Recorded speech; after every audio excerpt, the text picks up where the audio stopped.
tiempo precioso que en su gracia Él nos permite. Qué hermoso, hermano, es poder reflexionar y cantar cuando reconocemos por medio de la alabanza ese gran misterio, que hemos sido salvados por gracia. Creo que si hay un misterio, hermanos, que jamás vamos a llegar a comprender absolutamente, es cómo por la pura gracia de Dios hoy podemos estar a su mesa. ¿Cómo es posible que por la pura misericordia de Dios nosotros hoy seamos llamados sus hijos? Porque esa es la realidad, hermanos, de la iglesia cristiana. Una de las cosas que en este último tiempo que hemos salido a predicar, más me he esmerado en anunciar que hay más de 10.000 religiones en el mundo y 9.999 le enseñarán qué debe hacer para poder ganarse el favor de Dios. Le enseñarán cómo usted puede ganarse la salvación. Pero sin embargo, solamente la palabra de Dios, solamente el cristianismo anuncia que no puedes ganarlo, que no hay esfuerzo, que no hay mérito que pueda conseguir el favor de Dios. Tienes que estar dispuesto a reconocer que es un regalo de Dios, que es una obra de gracia, que es por misericordia y que jamás nosotros podríamos alcanzarlo por nosotros mismos. Cualquier persona que intenta ganarse el favor de Dios por medio de un autosacrificio, por medio de su propia justicia, ha hecho vana la cruz de Cristo. Ha hecho vano su sacrificio. Porque si en realidad por la ley fuera la justicia, el apóstol Pablo dice, por demás murió Cristo. Pero nosotros sabemos que la muerte de Cristo no fue en vano. La muerte de Cristo en la cruz y su resurrección de entre los muertos, como decía nuestro hermano Cristóbal, permite que hoy día tantos pródigos estén sentados aquí. Porque esa es la realidad nuestra, hermanos. Y me encantaba algo antes de que pasemos a la escritura que mencionaba nuestro hermano, que es muy importante. De repente pasamos por alto algunos aspectos cuando leemos las escrituras, y él mencionaba que si bien no se hace énfasis a que Cristo es la causa de nuestra reconciliación como el Hijo se reconciliaba, si ustedes se dan cuenta también hay algo que está implícito y que no se menciona, que es cuando dice que el Hijo pródigo vuelve en sí. Ahí está totalmente implícita la obra del Espíritu Santo, haciéndonos volver de nuestro extravío. No se menciona, ¿por qué? Porque la idea del escritor y la idea del Espíritu Santo es mostrar cómo resulta en los pecadores cuando vuelven a Dios y mostrar la actitud perdonadora de nuestro Padre que está para recibirnos. Es impresionante, hermanos. De verdad que es algo que Dios nos ha permitido en esta mañana reflexionar. Me suele suceder, hermanos, que cuando nuestros hermanos coordinan, me dan ganas de seguir escuchándolo.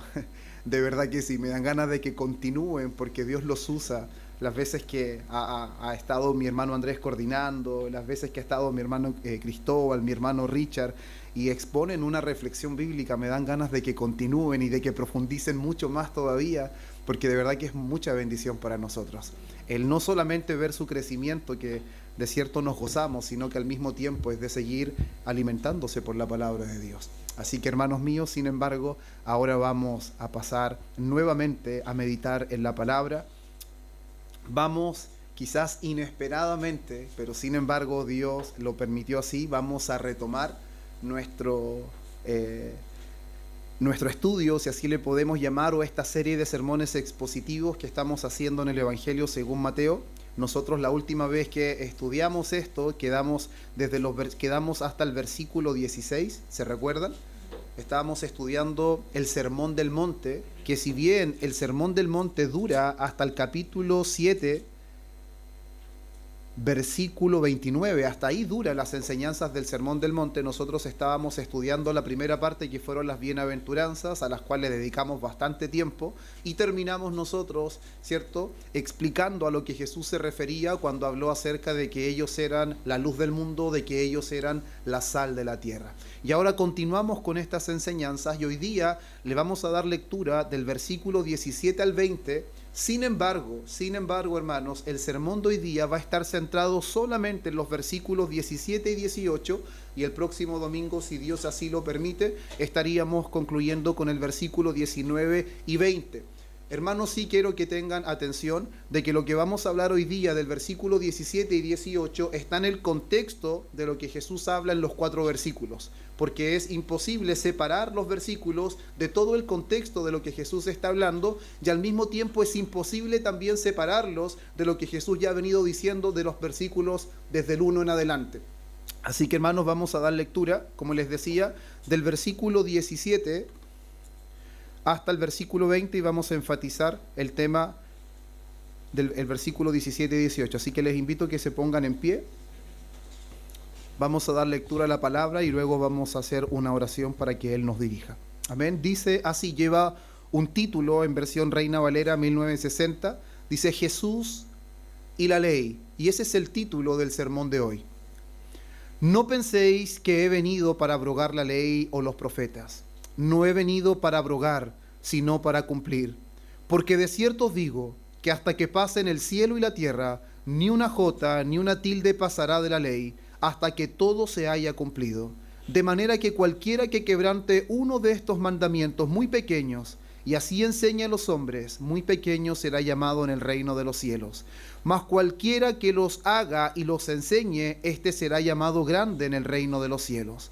Porque os digo que si vuestra justicia no fuere mayor que la de los escribas y fariseos, no entraréis en el reino de los cielos. Padre eterno, cuánta gracia le damos, Señor, porque en su amor, Dios mío, y su misericordia, usted nos permite, Dios mío, estar en esta mañana, en este lugar. Señor, muchos años de nuestra vida, como nuestro hermano compartía, estuvimos extraviados, estuvimos perdidos, Señor, estuvimos lejos de casa, estuvimos lejos, Señor, de tu providencia, no disfrutábamos de todos los cuidados que usted tenía, Señor, y tiene para nosotros. Pero sin embargo esa es una realidad de la cual hoy día son como muchas aguas que pasaron. Ese es nuestro antes de Cristo, esa es nuestra vida en tinieblas, en nuestra vida en oscuridad, Señor. Es cuando todo lo malgastábamos, Dios mío, pero sin embargo los que estuvimos perdidos hemos sido hallados. Los que estábamos muertos, Señor, en nuestros delitos y pecados, nos ha sido dada vida por tu Espíritu Santo. Por eso te adoramos en esta mañana, por eso hemos dispuesto nuestro tiempo, Señor, para estar delante de ti. Y si hay algo que te pedimos, Espíritu Santo, es que nos asistas, es que capacites nuestro corazón, es que capacites nuestra voluntad para recibir tu palabra y para que vivamos por ella, Señor, y nos saciemos por ella. Y así como el siervo brama por las corrientes de las aguas, así como nuestro hermano compartía su experiencia en su servicio militar, así también sea nuestra sed por tu palabra, así también sea nuestro deseo real y sincero, Señor, sea una necesidad, Dios mío, totalmente natural de nuestro espíritu, desear tu presencia en medio nuestro. Oh Señor, sácianos con tu palabra en esta mañana, Señor, llena nuestra boca y nuestro corazón con tu palabra, Señor, para que podamos ser conformados a la imagen de nuestro amado Señor Jesucristo. Señor, todo está en sus manos, guíenos conforme a su voluntad, porque se lo pedimos en el nombre de Cristo. Amén y amén. Pueden tomar su asiento.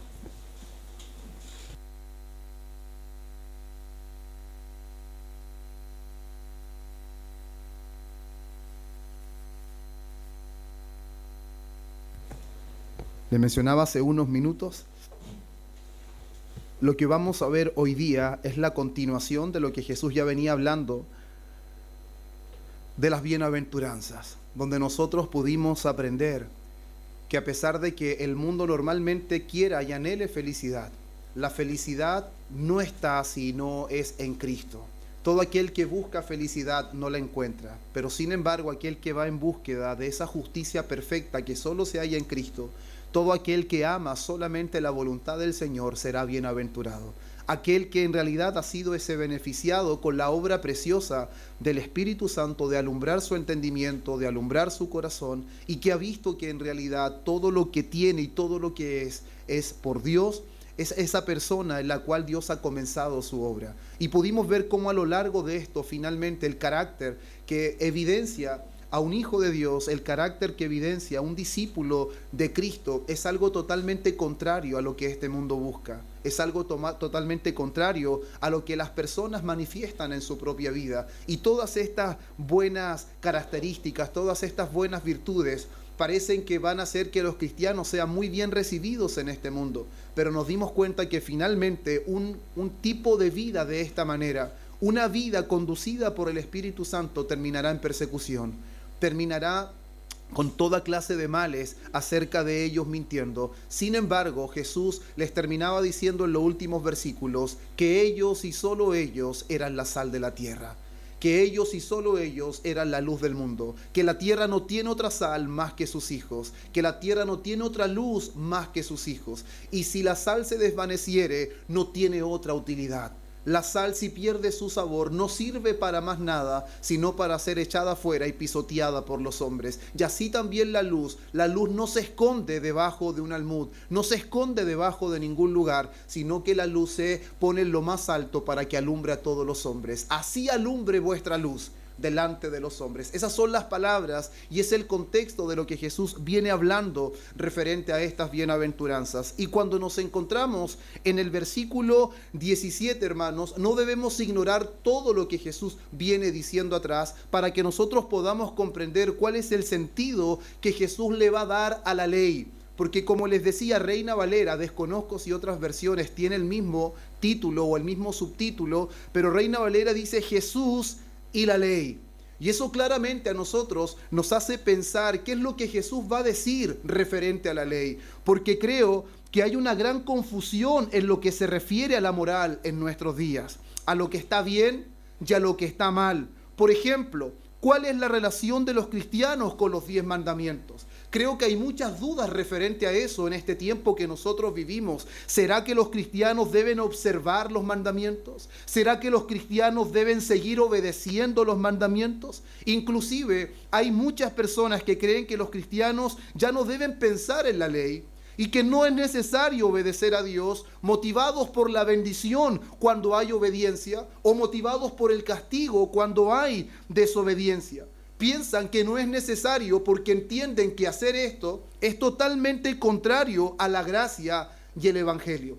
Sin embargo, es por ello, hermanos, que veo que es muy necesario que nosotros comprendamos que lo que la Biblia enseña sobre los usos de la ley para los creyentes en base a lo que las mismas palabras de Jesús nos van a enseñar en estos versículos. Es algo que todo creyente debería conocer. ¿Cuál es el uso correcto de la ley? ¿Cuál es el significado correcto bíblico que Jesús le da a la ley para que nosotros tengamos una relación correcta con los mandamientos del Señor, para que nunca caigamos en un antinomianismo que es un antiley, que no es necesario andar en los mandamientos, ni tampoco caigamos en un legalismo que significa simplemente darle valor a lo que Dios no le da valor o espiritualizar aquellas cosas que Dios nunca le ha dado sentido. Por eso ningún extremo es correcto y es importante que entendamos, y voy a intentar con la ayuda del Espíritu Santo el poder ser lo más preciso posible y poder abordar los puntos de manera que tengamos claro, porque esto, hermanos, de verdad que hay mucho de lo que nosotros podríamos aprender. Hay muchas cosas que son muy necesarias que nosotros podríamos rescatar para comprender cuál es la esencia, cuál es el propósito, cuál es el objetivo de la ley, ya que lo que se refiere Jesús en los primeros 2 versículos cuando dice no penséis.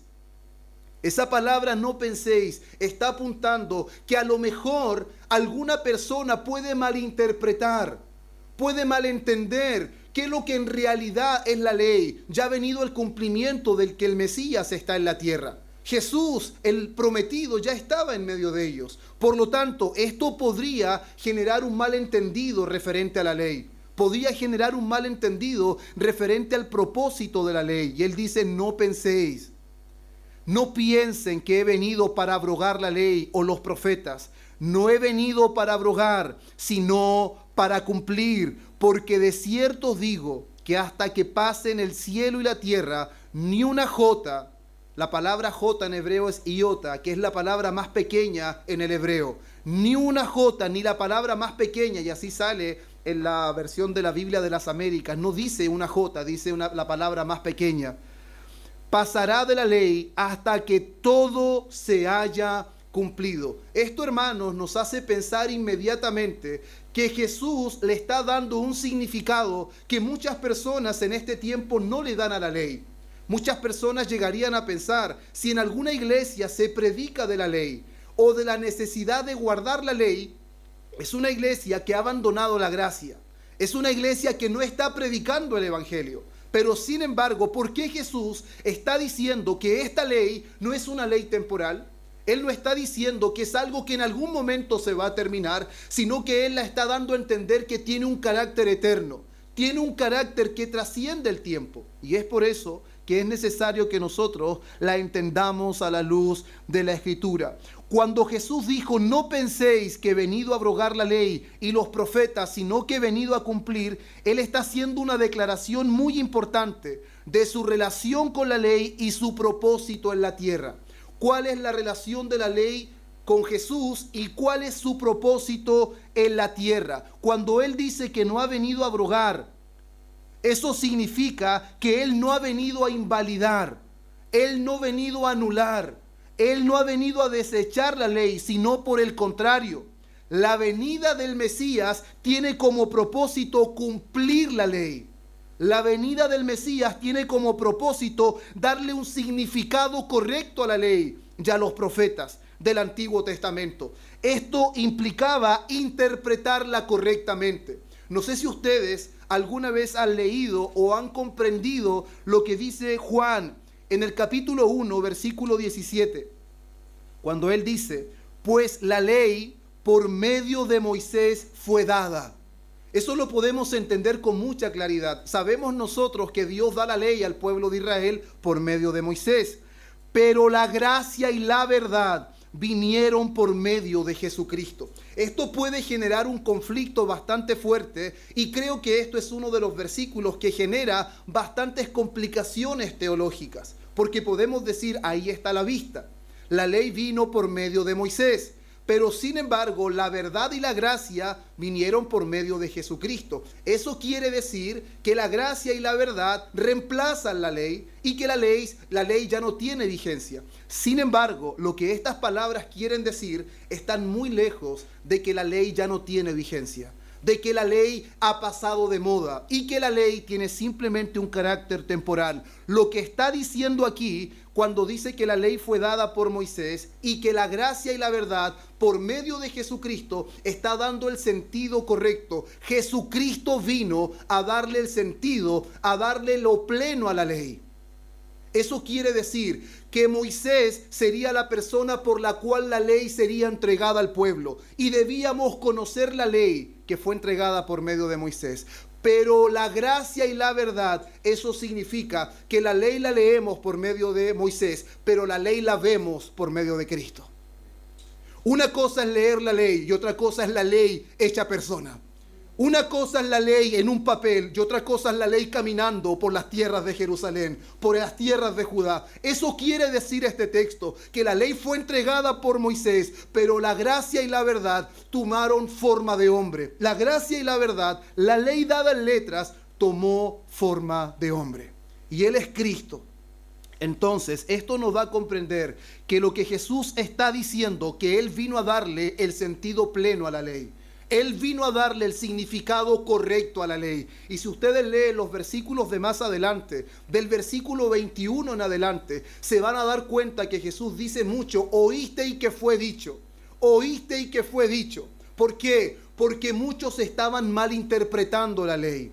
Muchos pensaban que la ley fue dada simplemente para dar un cumplimiento externo, un cumplimiento superficial. Y Jesús vino precisamente a eso, a darle el correcto sentido, a darle el correcto sentido a la ley. Hermanos míos, la ley de Dios nunca tuvo como objetivo simplemente darle un cumplimiento externo. La ley nunca tuvo como objetivo que los hombres intentaran simplemente apegarse a ellas o observarlas de manera externa. Yo cumplo ciertas cosas que la ley dice, por lo tanto me siento tranquilo. Por lo tanto mi conciencia puede estar bien. Hoy día lo podemos llevar. Yo voy al culto todas las semanas. Yo participo en los trabajos y por lo tanto mi conciencia está tranquila. Ese es un error muy fuerte que cometieron los israelitas. Es un error muy fuerte que Jesús criticó en los religiosos de su tiempo, porque el propósito de la ley nunca fue que el hombre se conformara con observaciones externas. El propósito de la ley siempre fue el corazón. El propósito de la ley siempre fue algo interno y no algo superficial, algo profundo del alma, del corazón, y no simplemente algo que pudiera ser visto de manera externa. Es por eso, hermanos, que nosotros podemos decir sin lugar a dudas que cuando Jesús se está refiriendo a la ley y los profetas, Él está encerrando todo el Antiguo Testamento. Jesús no está hablando de algo puntual. Jesús está encerrando todo el Antiguo Testamento. Si alguien alguna vez le pregunta ¿a qué se refiere Jesús con la ley y los profetas? Se está refiriendo a todo el Antiguo Testamento, porque la ley de Dios es el sistema de reglas que refleja el carácter de Dios. Y esto está basado en el orden creado y se revela en las Escrituras. Y cuando Él menciona a los profetas, hace referencia a todo lo anunciado y prometido por Dios mediante sus siervos. Por lo tanto, la ley de Dios son las normas, son las reglas que reflejan el carácter de Dios. Y los profetas son todas las promesas, son todas las palabras que Dios empeñó mediante sus siervos. Y Jesús es el pleno sentido. Por eso en teología se llama que Jesús es el pleroma. Jesús es lo pleno de Dios. En Jesús todo lo de Dios tiene cumplimiento. Él es el que vino a darle el pleno sentido a todo lo que la ley decía, a todo lo que la ley apuntaba y a todo lo que Dios habló por medio de los profetas. Por eso tanto el Evangelio de Mateo y también los otros evangelios, en quizás menos cantidad, normalmente apuntan para que se cumpliese lo que fue dicho. Y si ustedes leen Apocalipsis, se le nombra a Jesús como el Amén, el testigo fiel. Y eso significa que Jesús es el amén de Dios, Él es el sí de Dios, en Él todo lo que Dios empeñó ha tenido cumplimiento. Por lo tanto, hermanos, para que tengamos en mente, cuando Jesús habla de la ley y los profetas, está encerrando todo el Antiguo Testamento. Y una de las cosas que es bastante importante que nosotros entendamos como iglesia reformada es que los teólogos a lo largo de la historia que han entendido lo que se refiere a la ley de Dios, hacen una separación en tres aspectos o tres dimensiones en la postura reformada en cuanto a la ley de Dios. Y estas tres dimensiones o estos tres aspectos se le ha denominado la ley moral, las leyes ceremoniales y las leyes civiles y judiciales. Y es importante, hermanos, poder comprender esto, porque al comprender esto tendremos una mayor comprensión de lo que Jesús está hablando. Porque estoy seguro que cuando hablamos de leyes se nos vienen muchas cosas a la mente. Cuando hablamos de los mandamientos se nos vienen muchas cosas a la mente. Y es importante considerar estas tres dimensiones porque, como ya decíamos, la ley moral corresponde a las normas que reflejan el carácter de Dios y que se expresan con mayor claridad en el Decálogo o los 10 mandamientos. Los 10 mandamientos también es llamado el Decálogo. Y las leyes ceremoniales se refieren a las ceremonias y sacrificios instituidos en el sistema levítico y que apuntan a Cristo. Las leyes civiles judiciales son las leyes que regían en Israel bajo una teocracia. Nunca nos olvidemos nosotros de que el pueblo de Israel se regía bajo un gobierno teocrático. Eso significa que Dios gobernaba. Dios era el gobierno de Israel. Israel se conducía según lo que Dios determinaba. Dios ponía reyes, Dios tenía profetas y el pueblo de Israel se regía conforme a la voluntad de Dios. Vemos nosotros que muchas veces esto no era así, pero sin embargo Dios era el que imponía las leyes, Dios era el que imponía las normas e Israel se conducía bajo una teocracia. Sin embargo, hermanos, podemos observar claramente que los aspectos ceremoniales de la ley, escuche bien esto, los aspectos ceremoniales de la ley ya han cumplido su función, ya han cumplido su uso y ya no están en vigor en el nuevo pacto. Cuando nosotros hablamos de la ley de Dios, estamos hablando del antiguo pacto, y el antiguo pacto es el pacto de las obras. Y cuando hablamos del nuevo pacto, estamos hablando del pacto de gracia, que está sellado en la sangre de Cristo, cuyo mediador es Cristo mismo. Por lo tanto, esto es debido a que fueron dadas para prefigurar a Cristo. ¿Por qué las leyes ceremoniales ya no están vigentes? ¿Por qué las leyes ceremoniales ya nosotros como iglesia no debemos guardarlas? ¿Por qué no debemos seguir las ordenanzas que se le dieron a los levitas de ofrecer sacrificios, de ofrecer holocaustos? Porque eso solamente fue dado para prefigurar a Cristo. Eso solamente apuntaba a Cristo. Todo el sistema levítico, sus sacrificios, sus ceremonias, eran como sombras que señalaban a Cristo. Pero sin embargo, hermanos míos, solamente se impusieron hasta que todas las cosas fueran reformadas, hasta que todas las cosas fueran completamente hechas conforme al propósito de Dios. Y eso lo podemos ver nosotros en Hebreos capítulo 9, versículo 9 y 10, cuando dice: lo cual es símbolo para el tiempo presente, según el cual se presentan ofrendas y sacrificios que no pueden hacer perfecto, escuche bien, en cuanto a la conciencia, al que practica ese culto, ya que consiste solo de comidas y bebidas, de diversas abluciones y ordenanzas acerca de la carne, impuestas hasta el tiempo de reformar las cosas. Por lo tanto, cuando Jesús está hablando de la ley, nosotros ya tenemos algo claro, que Jesús no se está refiriendo al aspecto ceremonial de la ley. Jesús no se está refiriendo simplemente al cumplimiento de la entrega del holocausto, de la entrega de sacrificios, de las ceremonias. ¿Por qué? Porque eso sí sería abrogado. Y Jesús dijo que Él no venía a abrogar la ley, Él venía a cumplirla. Por lo tanto, no se está refiriendo al aspecto ceremonial, porque Él sería el último sacrificio. Si hay algo que enfatiza el escritor de Hebreos, es que Jesús se ofreció una sola vez y para siempre.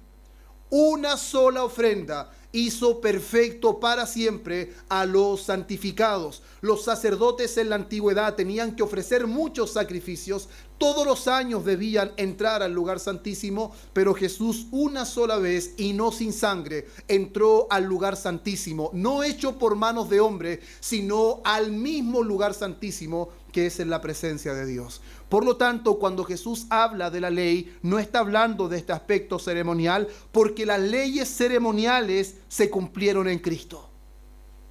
Las leyes ceremoniales se cumplieron en Cristo y su uso fue abrogado. Bien lo menciona Pablo en Colosenses capítulo 2, versículo 17, cuando dice: todo lo cual, escuche esta palabra, es sombra de lo que ha de venir, pero el cuerpo es de Cristo.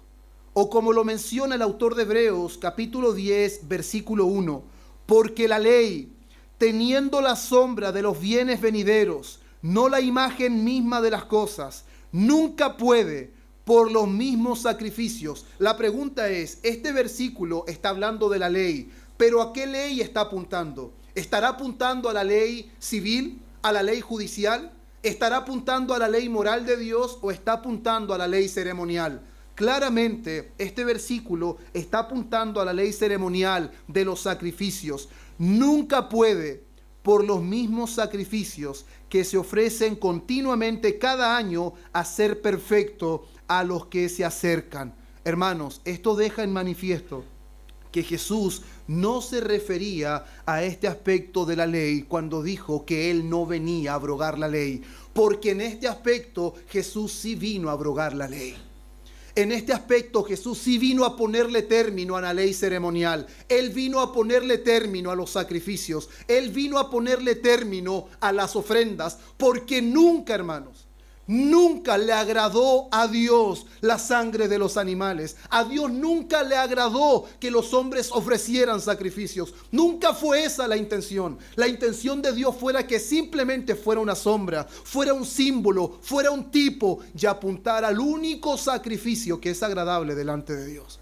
Por eso cuando nosotros intentamos hacer autosacrificios e intentamos pensar que nuestro agrado delante de Dios o que nuestra recepción por parte de Dios es por los esfuerzos que nosotros hacemos, estamos volviendo al aspecto de la ley ceremonial. Pensamos que por la grosura de nuestro sacrificio, que por la cantidad de nuestros sacrificios, hallamos gracia ante Dios. Y mucha gente que se profesa cristiana hoy día no descansa en la obra de Cristo, descansa meramente en lo que ellos son capaces de hacer. Su descanso es que sirven al Señor. Nuestro servicio no es nuestra base de aceptación a Dios. Nuestro servicio es el resultado de la base de aceptación que es Cristo. Nunca debemos confiar en nuestro servicio. Siempre nuestra mirada debe volcarse a aquel que vino a cumplir y vino a abrogar por completo la ley ceremonial. Ya no hay más ofrendas que ofrecer, ya no hay más sacrificios que entregar, ya no hay más animales que puedan en realidad apuntar a Cristo, porque la ofrenda ya fue ofrecida.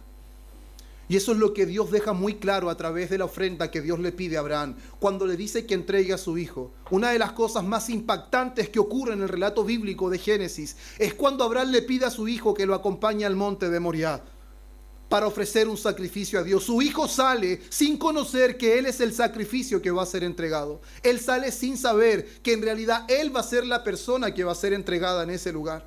Y en un momento indicado, este niño llamado Isaac le pregunta a su padre, que tiene la leña y está todo preparado para el holocausto, pero ¿dónde está el cordero? Y Abraham responde bajo inspiración divina. Él no dice Dios proveerá cordero. No es eso lo que dice el texto en original. Dice Dios se proveerá de cordero. Eso quiere decir que Dios entregaría el cordero, pero lo entregaría para él poder proveerse de él, para él poder quedar satisfecho de su justicia. Por lo tanto, hermanos míos, cuando Abraham va a entregar a su hijo, está mostrando una vez más un tipo de cómo Dios va a entregar a su hijo un día. Cómo Dios será el encargado de poder entregar el sacrificio para que los hombres tengan acceso delante de él. Lamentablemente en el siglo XXI que estamos, y con todo el conocimiento que Dios ha desplegado a lo largo de la historia, aún hay muchas personas que profesan ser cristianos, pero siguen dependiendo de sus obras, siguen confiando en sus propias capacidades, siguen creyendo que son salvos por la iglesia en la que están, siguen creyendo que son salvos porque nacieron dentro de la iglesia, pero sin embargo la salvación no es algo que conseguimos por nuestros méritos. Dios nunca se agradó, hermanos, de los sacrificios. El pueblo de Israel dijo, esto es súper simple, mato un animal y lo presento y está todo listo. Y muchas veces nosotros criticamos esa conducta, pero nosotros hemos caído en lo mismo. Muchas veces pensamos, vamos al culto y está todo listo. Hay una predicación, ya cumplimos, está todo listo, pero no es así.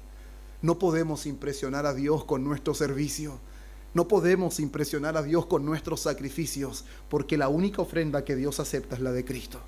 Y en este sentido, Cristo no está hablando de esta ley ceremonial, porque Él sí vino a abrogarla. Él sí vino a darla por cumplida. Ya no hay más sacrificios. Y si bien toda la escritura, hermanos míos, es útil y siempre tiene algo que enseñarnos, como nos dice el apóstol Pablo en Romanos 15, versículo 4, porque las cosas que se escribieron antes, para nuestra enseñanza se escribieron, a fin que por la paciencia y la consolación de las escrituras tengamos esperanza.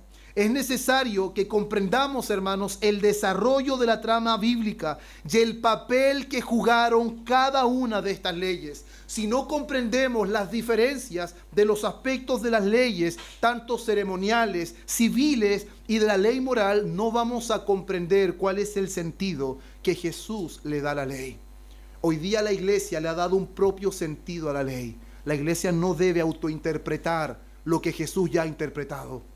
La iglesia no debe darle un nuevo sentido a las cosas que Jesús ya ha venido a dar con tanta claridad. Y de la misma forma, las leyes civiles o judiciales expiraron junto con la nación de Israel. Eso está muy bien explicado en nuestra confesión de fe, que todos la tenemos en el capítulo 19, versículo 4. Pero de la misma forma quiero mencionar las palabras del teólogo canadiense Van Dixor, que él lo explica de una manera muy importante. Él dice, al igual que las leyes ceremoniales, estas leyes civiles ya no están en vigor para el pueblo de Dios hoy, ni para nadie del pueblo de Dios desde la época de Cristo y la destrucción de la antigua nación judía en los días de los apóstoles. ¿Por qué el aspecto judicial? ¿Por qué el aspecto civil tampoco tiene vigencia? Porque la iglesia es el verdadero Israel.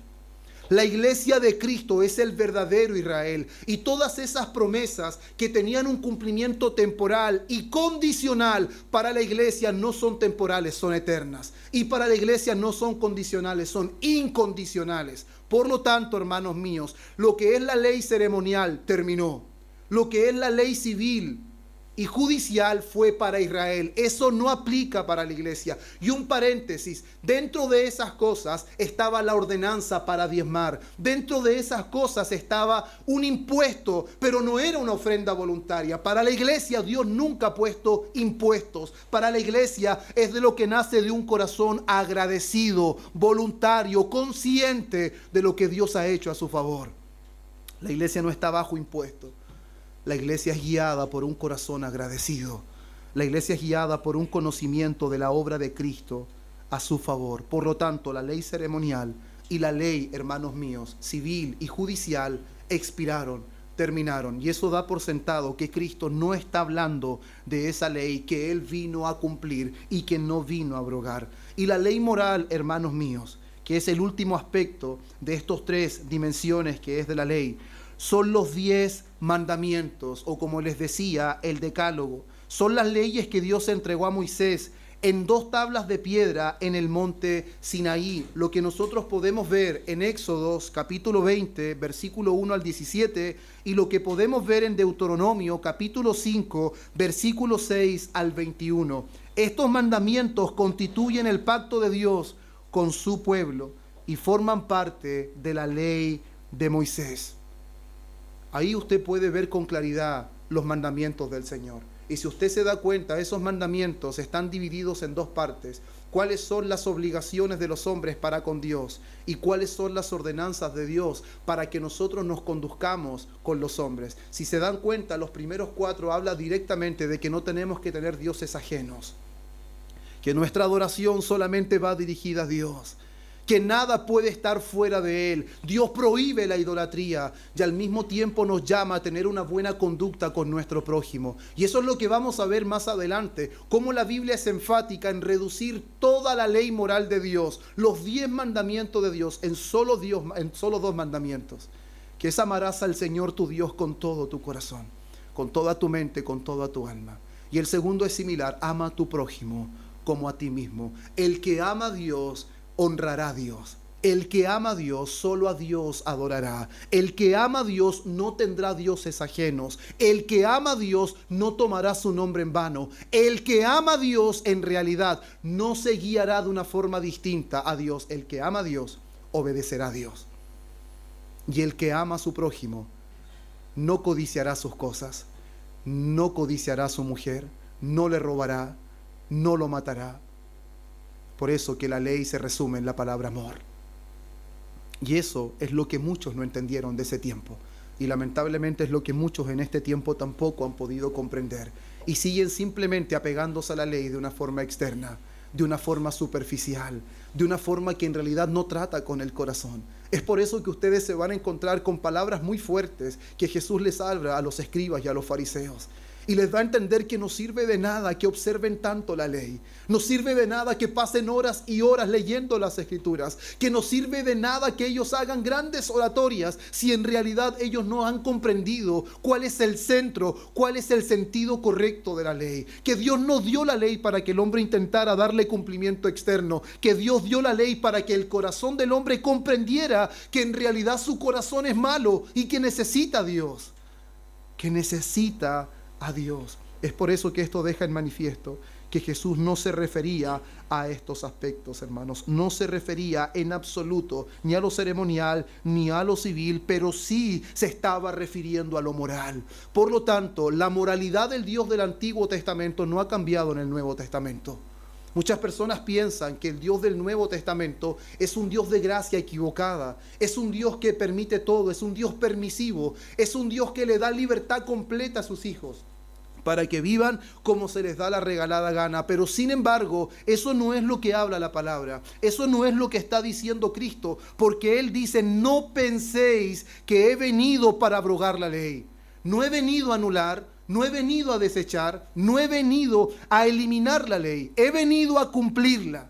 Porque de cierto os digo que hasta que pasen el cielo y la tierra, ni una jota, ni una tilde, ni la palabra más pequeña, ni un punto simplemente pasará por alto Nada, absolutamente nada. Y ese debería ser el mismo sentido que nosotros como hijos de Dios deberíamos tener de la ley, pero con un correcto entendimiento. Hermanos míos, a lo largo de las Escrituras hay un énfasis que muchas veces nosotros pasamos por alto, y este énfasis es la superioridad del aspecto interior. Es la superioridad de la moral por sobre el aspecto exterior o ceremonial. Muchas personas aún en este tiempo no han comprendido la superioridad del aspecto interior. Aún muchas personas enfatizan lo externo.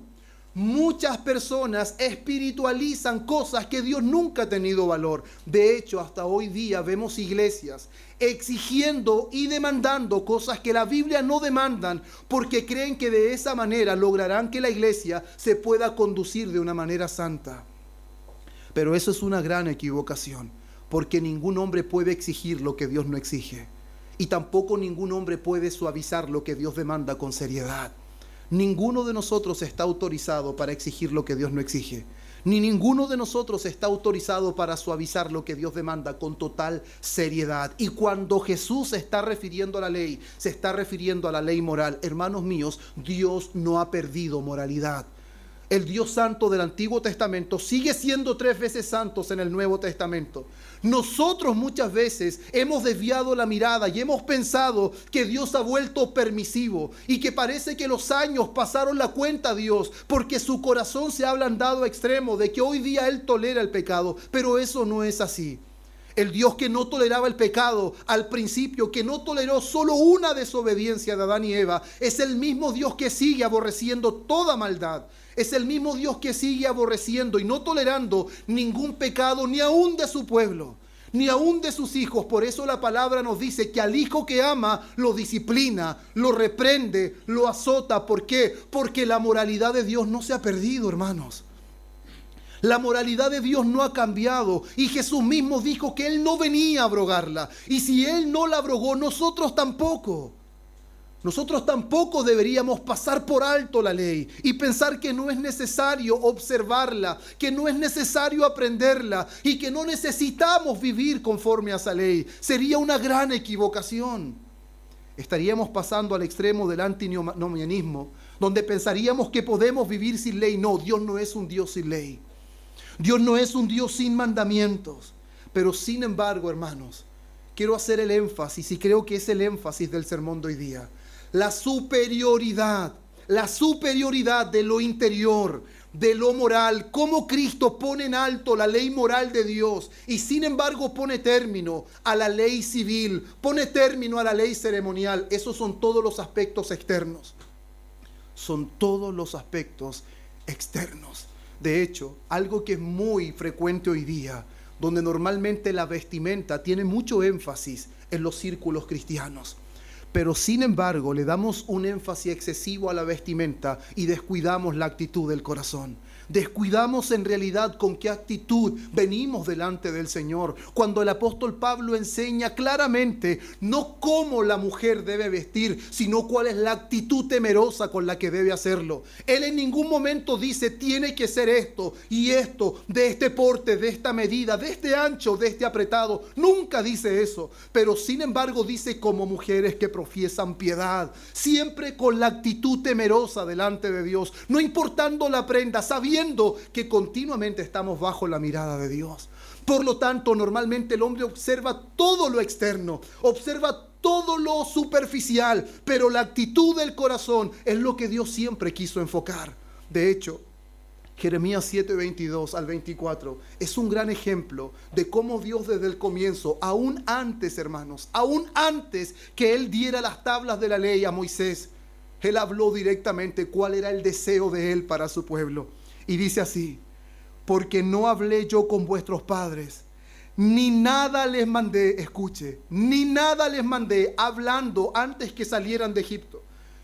Porque no hablé yo con vuestros padres, ni nada les mandé acerca de holocaustos y de víctimas el día que los saqué de la tierra de Egipto. Dios no les pidió sacrificios, Dios no les pidió holocaustos, Dios no les pidió que hicieran nada externo, nada superficial, mas esto les mandé diciendo: escuchad mi voz y seré a vosotros por Dios, y vosotros me seréis por pueblo. Y andad en todo camino que os mande, para que os vaya bien. Y no oyeron ni inclinaron su oído. Antes caminaron en sus propios consejos, en la dureza de su corazón malvado, y fueron hacia atrás y no hacia adelante. ¿Se dan cuenta cómo podemos ver que no se trata solo de practicar sacrificios? No se trata solo de ofrecer holocausto, sino que se trata de servir a Dios de corazón, hermanos. Se trata de oír la voz de Dios, eso implica obedecer. Vamos a ver en adelante muchos versículos donde Dios manifiesta su descontento con los sacrificios, donde Él está hastiado con los holocaustos. Él no quiere mera entrega superficial. Él no espera que los hombres se conformen a lo externo, a lo ceremonial. Porque es muy simple cuando Dios le dice al pueblo de Israel por el profeta Isaías: el buey conoce a su dueño, el asno al pesebre de su señor, pero Israel no entiende, mi pueblo no tiene conocimiento. El temor que ellos tenían delante de mí, decía Dios, no es más que un mandamiento de hombre. Ustedes se acostumbraron a hacer estas cosas.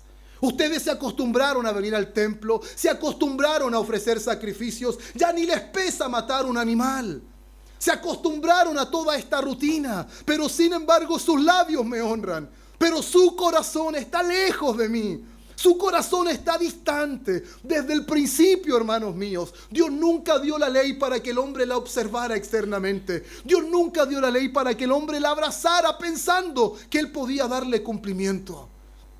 Dios dio la ley para que el hombre viera su maldad, para que el hombre viera su real condición, para que el hombre viera la dependencia que él debía tener delante de Dios y continuamente fuera en búsqueda de su ayuda. El clamor de los israelitas vino cuando ellos estaban oprimidos, pero cuando fueron libertados, ellos se sintieron capaces de vivir a su manera. El clamor de un verdadero pueblo siempre debe estar delante de Dios, no solamente en los momentos de opresión, porque aun cuando no está siendo oprimido, Él sabe que no puede vivir bajo los estándares santos de Dios. Es por eso, hermanos míos, que nosotros nos podemos encontrar en el libro de Isaías, profeta Isaías, capítulo 1, versículo 11 al 18. Y dice así: ¿para qué me sirve, dice Jehová, la multitud de vuestros sacrificios? Hastiado estoy de holocaustos, de carneros y de cebo de animales gordos. No quiero sangre de bueyes, ni de ovejas, ni de machos cabríos. ¿Quién demanda esto de vuestras manos cuando venís a presentaros delante de mí para hollar mis atrios? No me traigáis más vana ofrenda. El incienso me es abominación, luna nueva y día de reposo. El convocar asambleas no lo puedo sufrir. Ya no quería ni asambleas, no quería que se reunieran, porque se habían acostumbrado a hacer todo de manera superficial. Todo era de manera externa. Su corazón estaba en otras cosas. No lo puedo sufrir. Son iniquidad vuestras fiestas solemnes. Mire, hermanos, hasta las fiestas solemnes, hasta los momentos que aparentemente aparecían o parecían que eran los momentos gratos para el Señor, Dios no quería ni sus fiestas solemnes. Vuestras lunas nuevas y vuestras fiestas solemnes las tiene aborrecidas mi alma. Me son gravosas. Cansado estoy de soportarlas. Cuando extendáis vuestras manos, yo esconderé de vosotros mis ojos. Asimismo, cuando multipliquéis la oración, yo no oiré. Llenas están de sangre vuestras manos. Lavaos y limpiaos. Quitad la iniquidad de vuestras obras delante de mis ojos. Dejad de hacer lo malo.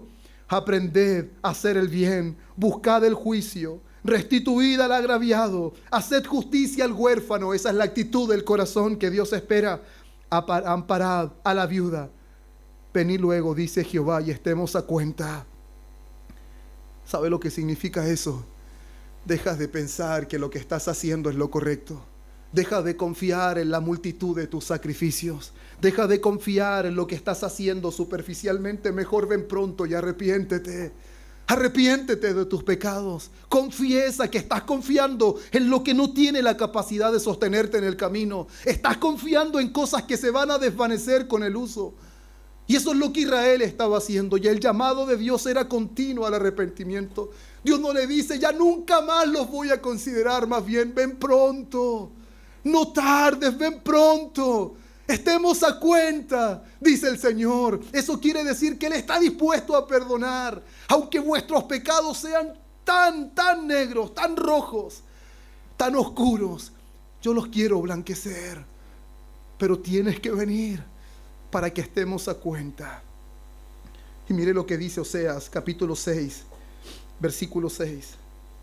Porque misericordia quiero. ¿Escuchó? La misericordia no es un acto que sale de afuera. La misericordia es una actitud del corazón.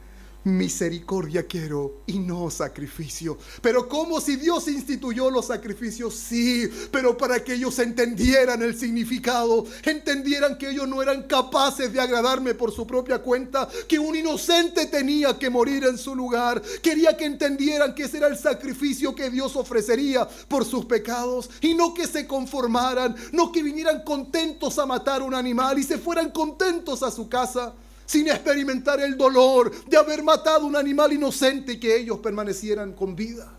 Ellos no entendieron. Y lo triste, hermano, es que hoy día hayan personas que aún no entiendan esta realidad. Lo más triste es que aún dentro de las iglesias hay personas que descansan en lo que hacen de forma externa. Yo voy a la iglesia todos los domingos, yo no me pierdo ningún culto, pero ¿de qué sirve si en realidad está confiando en los cultos?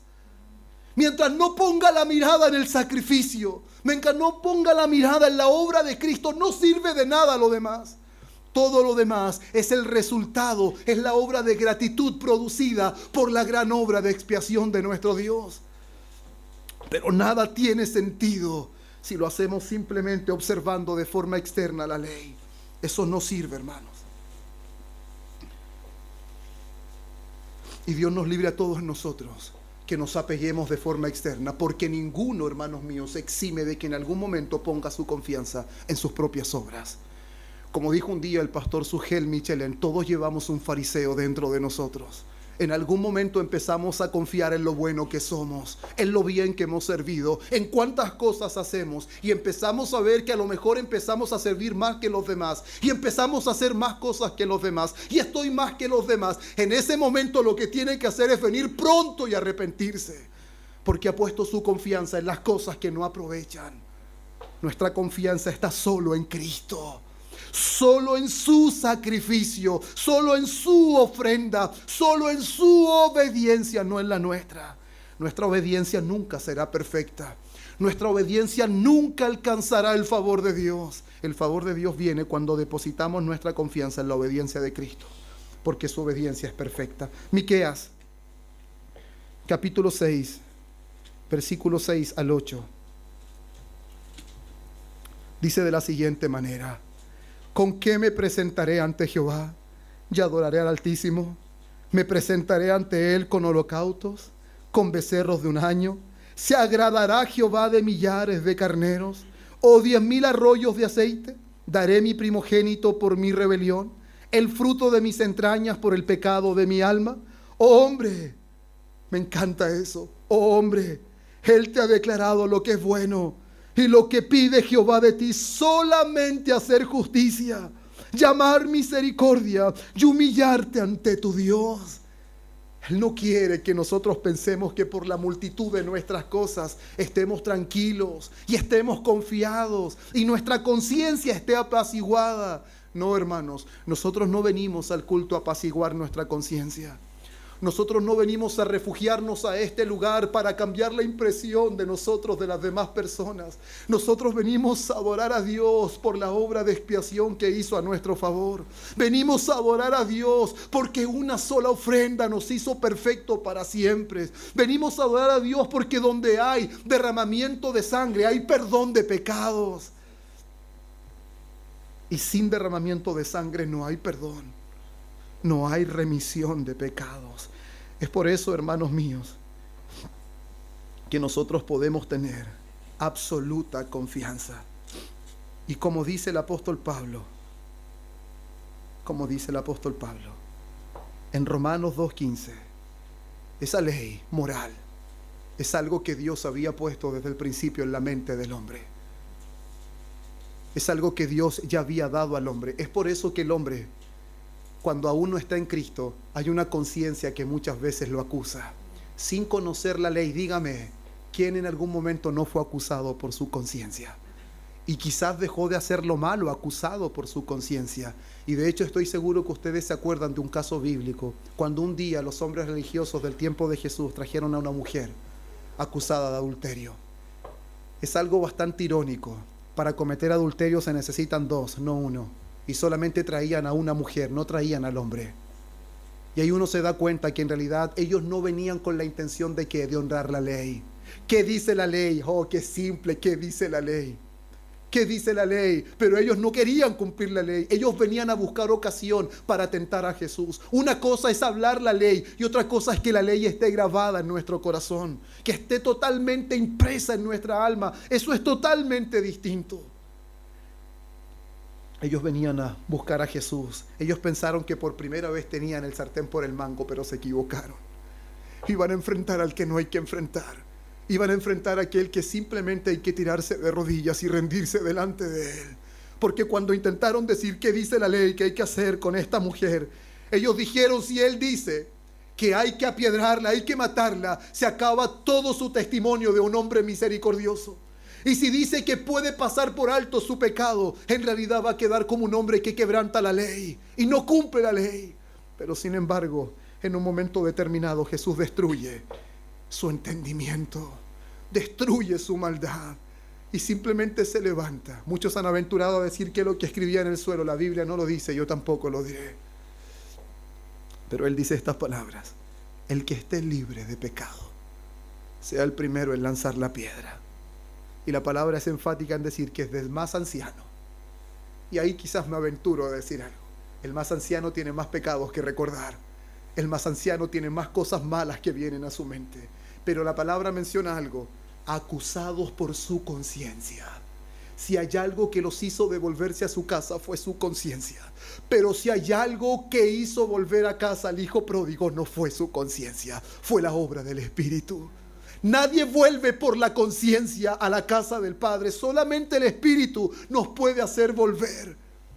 Y es por eso, hermanos míos, que el apóstol Pablo dice en Romanos 2:15, mostrando la obra de la ley escrita en sus corazones, dando testimonio su conciencia y acusándoles o defendiéndoles sus razonamientos. Esta ley, desde el principio Dios la había dado en la mente de los hombres, pero como dice nuestra confesión de fe en el capítulo 19, en el punto 1, Dios dio a Adán una ley de obediencia universal, escrita en su corazón, y un precepto en particular de no comer el fruto del árbol del conocimiento del bien y del mal, por lo cual le obligó a él y a toda su posterioridad a una obediencia personal completa, exacta y perpetua. Prometió la vida por el cumplimiento de su ley y amenazó con la muerte su infracción, y le dotó también del poder y de la capacidad de guardarla. Vemos nosotros cómo en realidad esa ley fue dada a la conciencia del hombre, fue dada al corazón del hombre desde el principio, y tenía la capacidad de poder obedecer, tenía la capacidad de atender el mandamiento de Dios, pero sin embargo en su libertad desobedeció a Dios.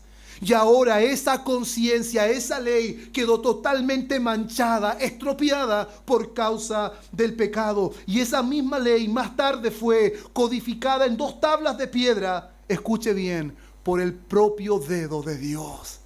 Eso lo expresa Éxodo 31:18, cuando esa ley fue escrita por el dedo de Dios, que después de ser quebrantadas, porque recuerde que esas leyes fueron quebrantadas y fueron quebradas, pero sin embargo Deuteronomio 10, versículo 1 al 4, nos dice que fueron reescritas y depositadas en el arca del pacto. Y esa misma ley, hermanos, se presenta claramente en las Escrituras, teniendo prominencia por sobre los aspectos ceremoniales y los aspectos civiles.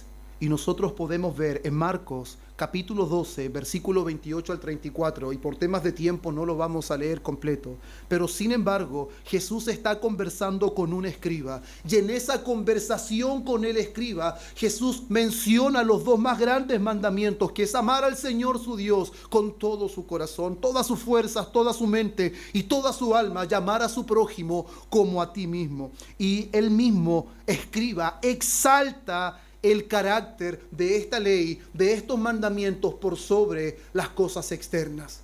Y Jesús le dice, no estás lejos de la vida eterna. No estás lejos del reino de los cielos, porque ese escriba no solamente había observado lo externo, lo ceremonial y lo civil, sino que había entendido que el amor era el verdadero cumplimiento de la ley. Y es ese amor que el hombre no tiene por naturaleza, es ese amor que el hombre totalmente no puede entregarlo porque está dañado por el pecado. Y ese pecado lo ha hecho egoísta, y el amor es totalmente contrario al egoísmo. Y Samuel, hermanos, en primer libro de Samuel, capítulo 15, versículo 2, enfatiza lo mismo. Dice, y Samuel dijo, ¿se complace Jehová tanto en holocaustos y víctimas como en que se obedezca a las palabras de Jehová? ¿Será que Dios considera tanto los sacrificios y los holocaustos? Hermanos míos, vamos a hacer una caminata a tal lugar y vamos a ir predicando, y los que vamos, cuando lleguemos aquí, vamos a tener mayor recompensa que los que no van, porque Dios se agrada del sacrificio. No, hermanos, si usted va a hacer un sacrificio pensando que va a alcanzar el favor de Dios, está cayendo en lo mismo que cayó Israel, está cayendo en lo mismo que Jesús criticó fuertemente a los fariseos y los escribas. Y si usted se da cuenta, en el versículo 20 deja en manifiesto algo muy fuerte que vamos a ver el próximo domingo, si Dios lo permite. Si vuestra justicia no fuere mayor que de los escribas y los fariseos, no entraréis en el reino de los cielos. Y no está hablando meramente de justicia perfecta en Cristo, está hablando de justicia práctica, está hablando de cómo viven los ciudadanos del reino. Ciertamente el obedecer es mejor que los sacrificios, y el prestar atención que la grosura de los carneros. Y creo que la mejor forma de expresar y realzar esta distinción de los aspectos morales y de los aspectos temporales, superficiales, Jesús dice en Hebreos capítulo 10, versículo 8 al 10. Esto lo escribe, ¿cierto?, el escritor de Hebreos, pero son palabras de Jesús, diciendo primero, sacrificio y ofrendas y holocaustos y expiaciones por el pecado no quisiste, ni te agradaron, las cuales cosas se ofrecen según la ley. Y diciendo luego, he aquí que vengo, Dios, para hacer tu voluntad. Quítalo primero para establecer esto último. En esa voluntad somos santificados mediante la ofrenda del cuerpo de Jesucristo, hecha una vez para siempre. Y nuestra confesión de fe en el capítulo 19, versículo 5, nos hace énfasis de que esto nos demuestra que la ley moral no fue abrogada, hermanos. La ley moral no fue eliminada por Cristo. La moralidad de Dios, sus 10 mandamientos no fueron anulados. Tanto, hermanos míos, los justificados como las demás personas, a que se la obedezca. Ese es el llamado. Y esto no solo en consideración a su contenido, sino también con respecto a la autoridad de Dios, el Creador que Él la dio. Tampoco Cristo, dice nuestra confesión en el Evangelio, en ninguna manera cancela esta obligación, sino que la refuerza considerablemente. Cristo no cancela la ley moral, Él la refuerza. Como hasta ahora, entonces, hermanos míos, hemos visto que tanto las leyes ceremoniales como las civiles cumplían su función. Y yo quiero que usted se vaya con esa comprensión. Cumplieron su función de leyes positivas, las ceremoniales como sombras que apuntaban a Cristo. Eran sombras que apuntaban a Cristo, y su uso cesó, adivine cuándo, con la llegada del mediador del nuevo pacto. Con la llegada de Jesucristo, las leyes ceremoniales se terminaron, y al mismo tiempo las leyes civiles expiraron junto con la nación. Sin embargo, la ley moral permanece. La ley moral permanece. Un teólogo bautista, Benjamín Keach, sobre la perpetuidad moral dice esto: no debemos tener la preocupación de guardar toda la ley. Escuche bien, pues para ellos Cristo la observó. Es decir, no somos justificados por la ley, pues en ese sentido está abolida. En el sentido de que nosotros no debemos buscar la ley para encontrar justificación, en ese sentido está abolida porque Cristo ya la cumplió. Pero en cuanto a la ley moral, como regla perfecta de justicia, nos sigue obligando a una obediencia perpetua y es por tanto una ley inmutable. La moralidad de Dios no cambia con el tiempo, hermanos. Sería algo muy, hermanos, terrible que alguno de nosotros pensara que la moralidad de Dios ha cambiado y que Dios no sigue siendo tan santo como siempre. Por eso Jesús es enfático. Él no vino a abrogar la ley. ¿Qué ley? Él no vino a abrogar la ley moral. Él no vino a cambiar la moralidad. Él vino a cumplir totalmente y perfectamente la ley en representación nuestra. Por eso los hijos de Dios no buscan justificación mediante el cumplimiento de la ley, porque Cristo ya la cumplió en nuestro lugar. Y eso es lo que debería resaltar en gozo, hermanos. Cristo cumplió la ley. No necesitamos cumplirla nosotros. Y este punto es importante, puesto que ya hemos evidenciado a qué se refería Jesús. Sin embargo, hermanos, creo que es importante que nosotros podamos resolver algunas cosas que aún podemos tener en mente. De acuerdo a lo que decía Benjamín Keach, es importante que nosotros reconozcamos que los creyentes son incapaces de cumplir la ley. Incapaces. Por lo tanto, ¿eso significa que no deberíamos observarlas? ¿Significa que no debería preocuparnos obedecer los mandamientos? ¿Cuánto tiempo le dedicamos a poder leerlos y pedirle ayuda al Señor para que vivamos conforme a sus estándares bíblicos? Pero una cosa es estar sentado en el banquillo de los culpables y otra cosa es estar a la mesa junto a un padre que está disciplinando. Los hijos de Dios ya no están en un banquillo de culpable, porque ya la condenación de la ley no corre para ellos. Así lo dice el apóstol Pablo en Romanos 8:1, cuando dice que no hay condenación para los que están en Cristo Jesús, para los que no andan conforme a la carne, sino conforme al Espíritu. Por lo tanto, nosotros no buscamos observar la ley para cumplirla en el sentido de encontrar justificación. Nosotros ahora observamos la ley y anhelamos obedecerla para agradar en todo a aquel que nos perdonó. Por eso en 1 de Juan, capítulo 5, versículo 3, dice que en esto consiste el amor, en que guardemos sus mandamientos. Y sus mandamientos no son gravosos. Y eso es lo que dice Juan en el capítulo 14, versículo 23. El que me ama, mi palabra guardará. ¿Se da cuenta la diferencia? Ya no está buscando favor, ya no está buscando justificación. Ahora usted busca obedecer los mandamientos, busca observar la ley de Dios por amor, por gratitud. Es una obediencia agradecida, es una obediencia como resultado de la obra perfecta de Cristo. Los creyentes son incapaces de cumplir las exigencias de la ley, pero ya no están bajo esta maldición porque Cristo la cumplió en su lugar.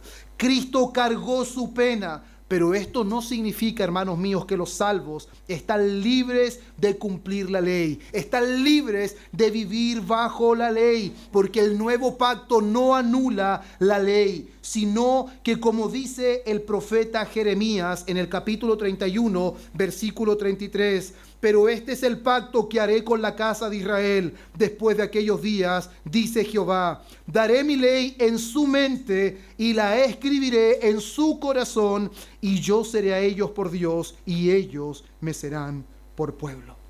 Hermanos, ya casi terminando, no se trata de una nueva ley. Es la misma ley, solo que ha sido escrita en un lugar diferente. Es la misma ley, no es algo distinto. Los creyentes ahora observan la ley y buscan obedecer los mandamientos del Señor, no como medio de justificación. No, porque ellos saben que jamás serían justificados por eso. Por eso alguien dijo de manera muy acertada, y me encantó esto: la ley nos lleva a Cristo para la justificación y Cristo nos lleva a la ley para nuestra santificación. Qué extraordinario, hermanos. Sin la ley no nos hubiésemos visto perdidos. Y sin la ley no hubiésemos clamado por un Salvador. La ley fue nuestro ayo. hasta venida la fe. La ley nos condujo a Cristo, como un día un pastor dijo: si te cuesta encontrar gracia en la ley, simplemente ve que sin ley nunca hubieses venido a Cristo.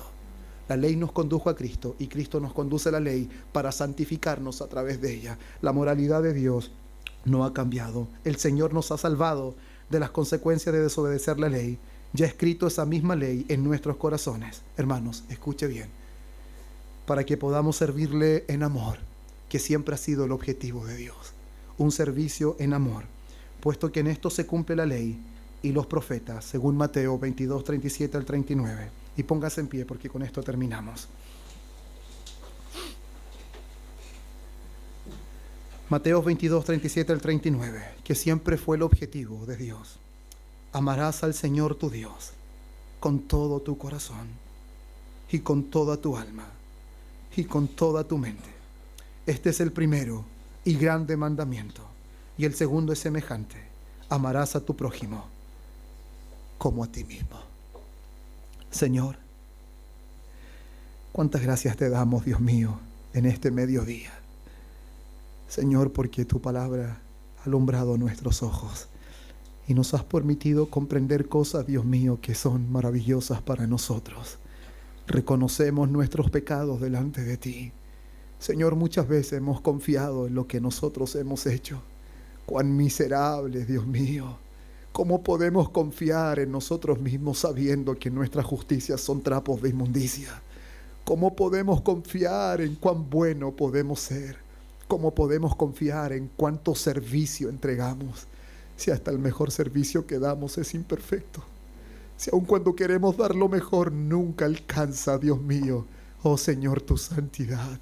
Nunca fuimos aceptados por nosotros mismos y nunca lo seremos. La base de nuestra aceptación es Cristo. Y te ruego, Señor, que eso sea un fundamento fuerte en nuestra vida. Si algo nos permitirá experimentar gozo aún en nuestras aflicciones, es que Cristo es la base de nuestra aceptación. Cristo es la base de nuestra bendición. Cristo es la base de nuestras riquezas espirituales en gloria. Cristo es la base, Dios mío, de que un día moremos por la eternidad contigo. Que tu Espíritu Santo, oh Señor, afirme estos fundamentos en nuestra vida y sigamos creciendo en todo en aquel que nos llamó de las tinieblas a la luz. Señor, a usted sea la gloria, honra y honor por Cristo nuestro Señor. Amén y amén.